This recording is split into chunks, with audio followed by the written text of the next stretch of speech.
Hey guys, I'm outside again, but here's the thing. This time it is Saturday night and Drum Guy is playing. That's fine, it's Saturday night. Oh, Big Face. Big Face is here, so you might hear her meowing. Say hi, Big Face. Oh, but, oh yeah, my point. I got my microphone a fancy little hat. So hopefully that will help today. Can you believe the year is almost over?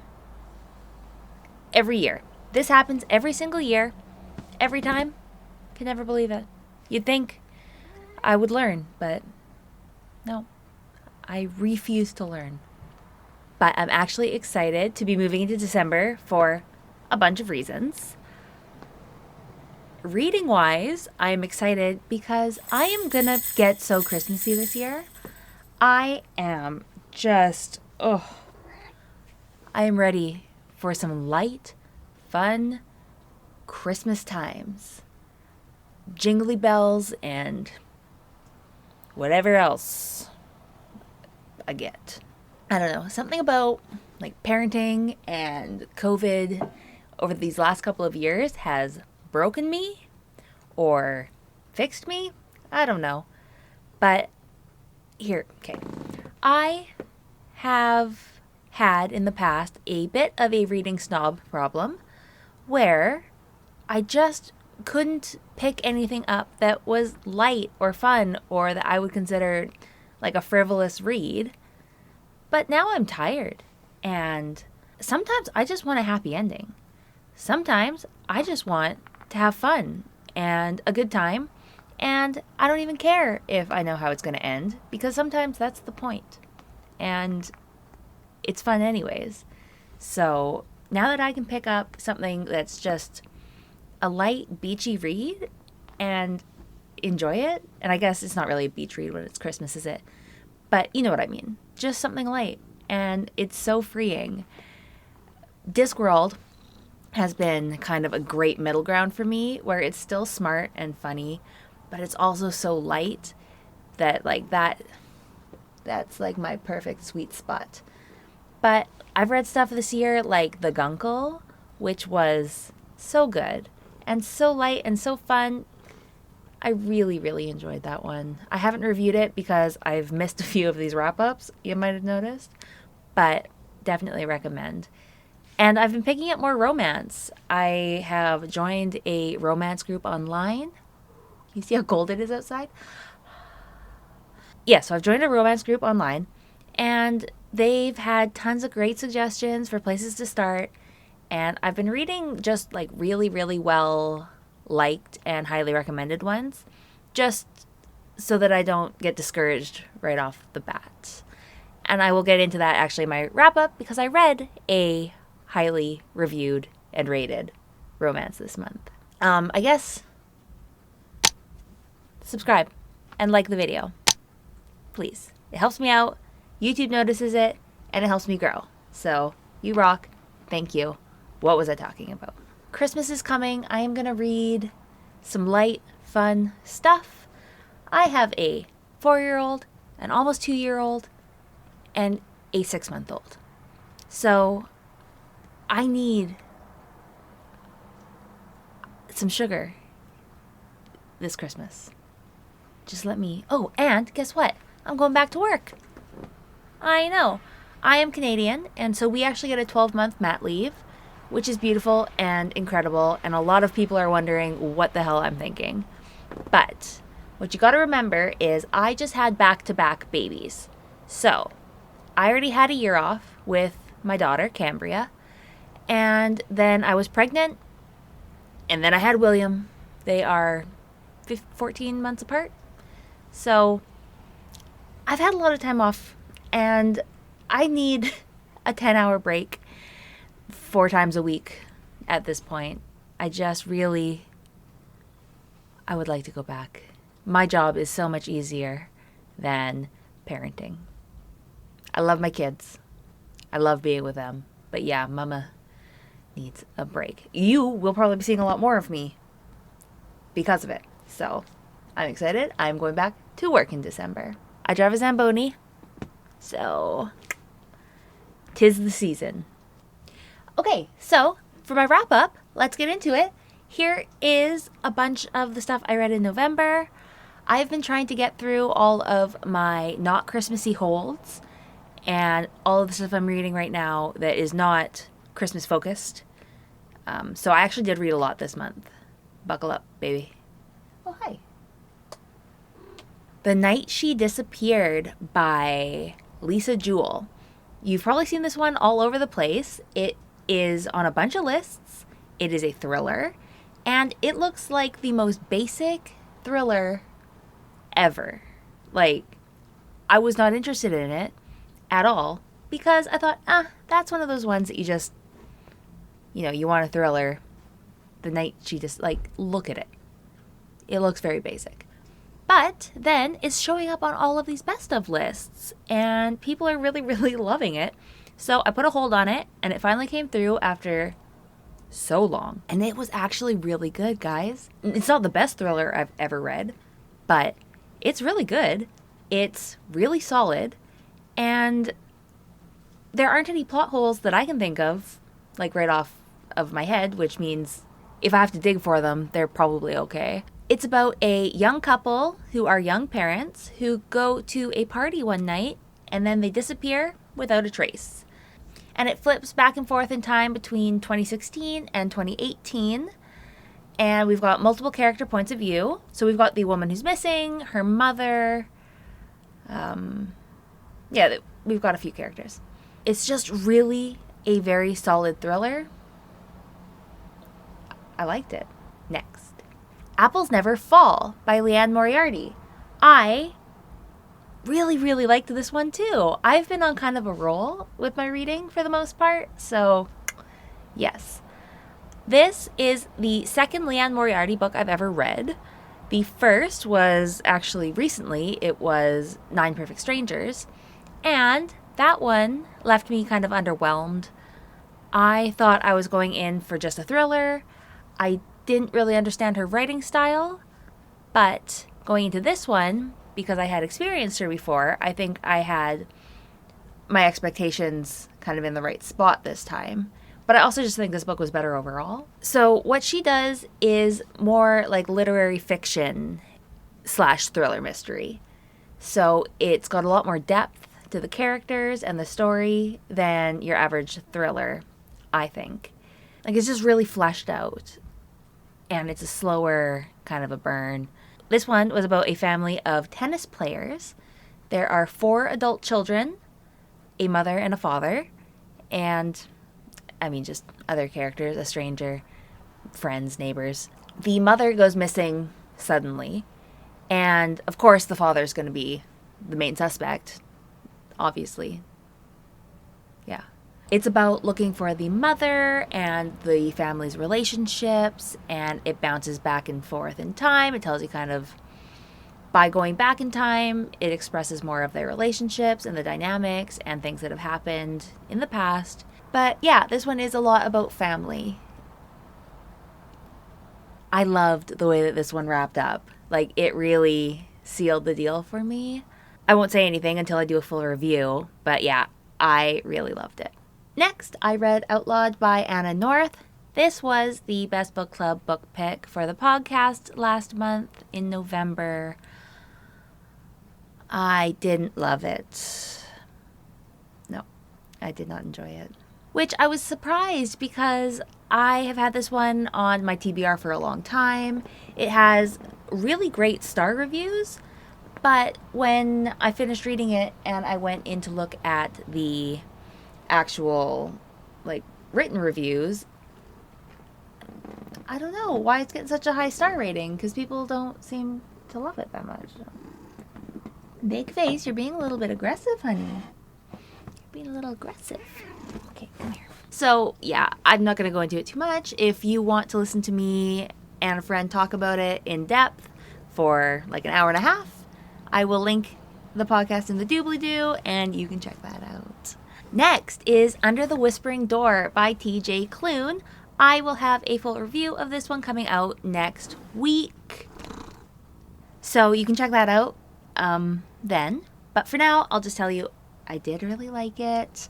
It was definitely written by TJ Klune. Not just because it was, like, obviously written by TJ Klune, but because, like, you can tell in the writing style. It is not Cerulean Sea, which I did like better, but it was still really good. And yeah, if you read Cerulean Sea and are expecting Cerulean Sea again, don't, because they're definitely different. I did have kind of one minor problem, but definitely not enough to not enjoy the book. But yeah, I'm going to get into that next week. So for now, I read it. I liked it. Moving on. The Last House on Needless Street by Catriona Ward. This book was so weird. And I do not think it will be for everyone. I really liked it. But if you are looking for a book to gift to somebody, you are going to want to know a lot about the person you're gifting this to before you give it to them. Because I think where with a lot of people it would be a huge hit, it could also be a wild miss. It's really different. It's really creepy. It has this slow but steady ramping up of the creepiness of the book. And it's hard to really describe without giving anything away. And I don't want to spoil anything, like, at all.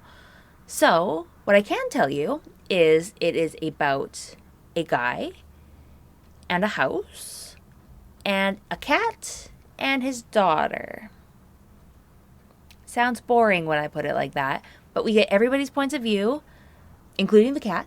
Even though I was able to guess some of what was going on, I kept second guessing myself the entire time.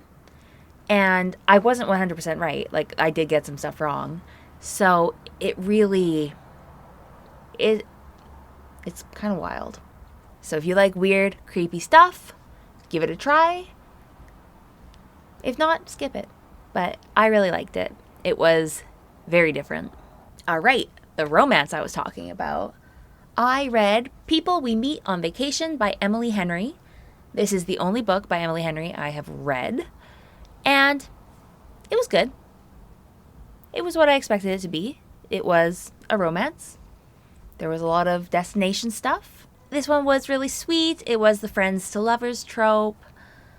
It's about two friends who meet in college, and every summer they take a summer vacation together, from when they're poor students to kind of as they grow. One of the people in the duo is an actual travel blogger, so it kind of becomes her job and blah, blah, blah. Then something happens. They don't talk for 2 years, and then they are on a trip after 2 years of radio silence. And we don't know what happened until later. It flips back and forth in time, going in order of the trips and alternating with the current trip that they are on. I only had the complaint that there were too many vacations. Like, way too many vacations. Around 3/4 of the book, I was ready for it to be over.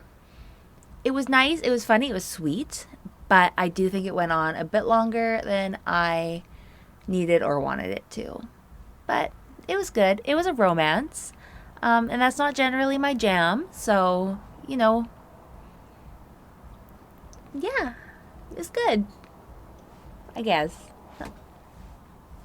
Happily ever after, achieved. What more am I asking for? Crooked House by Agatha Christie. Guys, Agatha Christie is my jam. Oh, it's drum guys going out of the garage. Yes, Agatha Christie is my jam. I love her.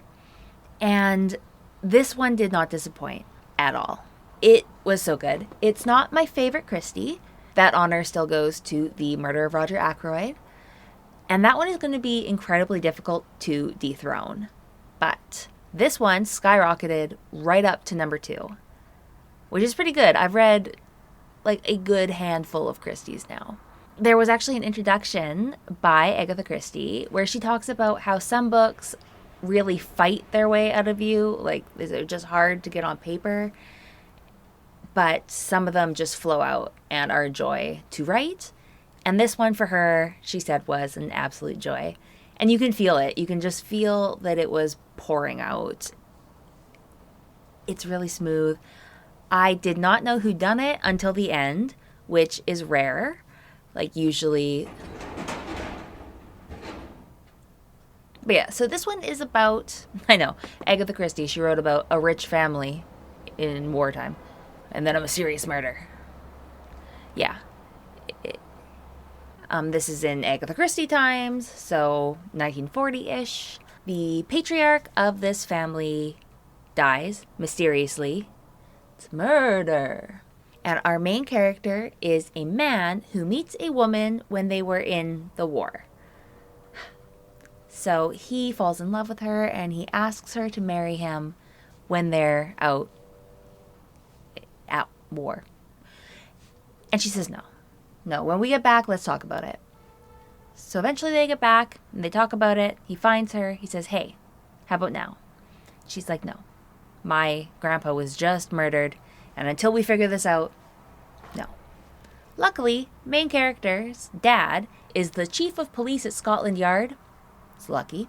So he's got this weird in-between spot of being the fiancé and also having the police side. So that's like a really nice setup to be able to get both sides. Yeah, this one was really, really fun to read. All of the characters are such characters.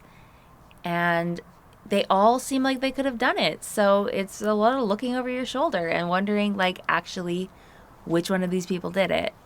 I really loved it. If you are new to Christie, I think this would be a great one to start with because it's not one of her series. So, like Hercule Poirot and Miss Marple.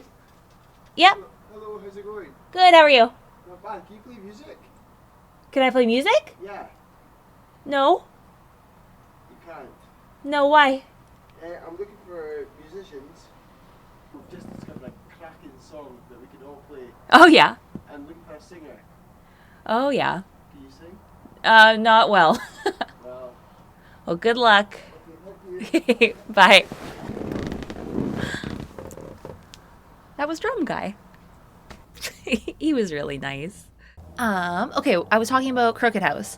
It's great. If you've never read Christie before, this is a great place to start because it is not Hercule Poirot, it's not Miss Marple, who are both fantastic, but they're a series and you're getting to know just one detective.